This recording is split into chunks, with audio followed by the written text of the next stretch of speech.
90% of what I eat I can't swallow. I have to wash it down with water. I have a small clip-on bag that carries my water bottle, and so when I get up in the morning, I clip my holder on and stick me a bottle of water in it. And everywhere I go, I have to carry a bottle of water.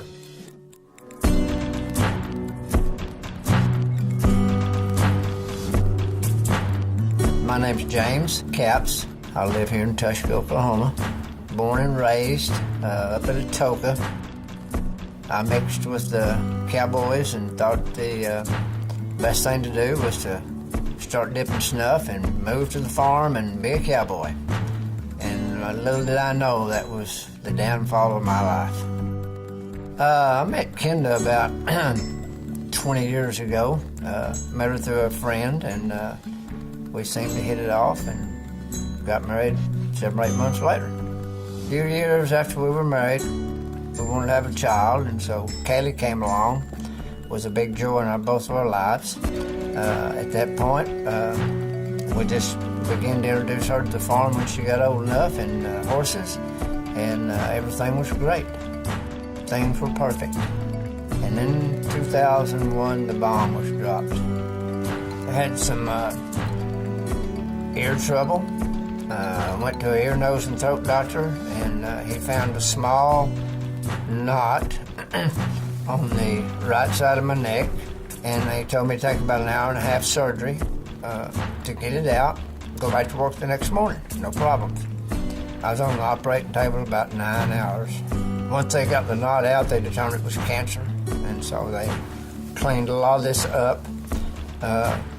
Couldn't get to all the cancer, so they sewed me back up and decided that it would be the best way to get it would be radiation and chemotherapy.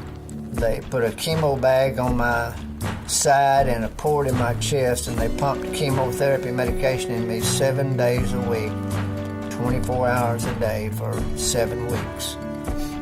And I was pretty healthy at the time. I weighed probably about 190. And I quit eating after about 3 weeks. And I lived on 7 to 8 cans of Ensure a day. When they break the news to you that you've got cancer, the first thing that went through my mind was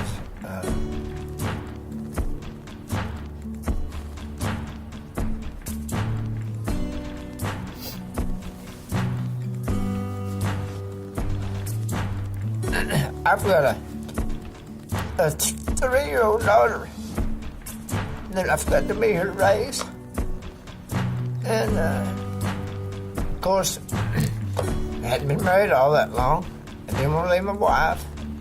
And you know, when they tell you you've got cancer, you don't know what to expect.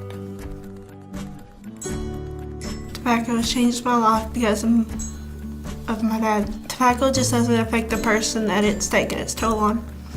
It affects your whole family. It affects your friends and your family and everybody you're associated with in some point or another. I get very dry when I talk a lot, and when your mouth gets dry, you have difficulty speaking, so I chase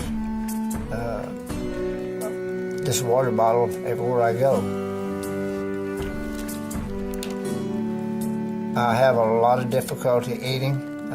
I haven't had a steak in 10 years. Steak's just out of my menu.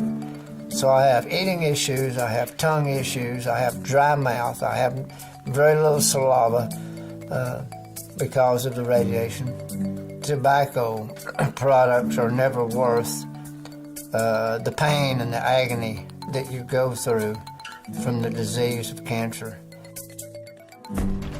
You know, I was told for years that tobacco wasn't good for me and have health problems. I never thought it would happen to me, but it did, and it's because of dipping snuff. It's not tough to dip snuff. It's nasty, it's filthy, it's degrading, but it makes us feel like we're somebody we're not. You know, if my 9 years of suffering can save one person from suffering, I would say that it's been worth it because I've helped somebody else. My name is James Capps, and tobacco stops with me.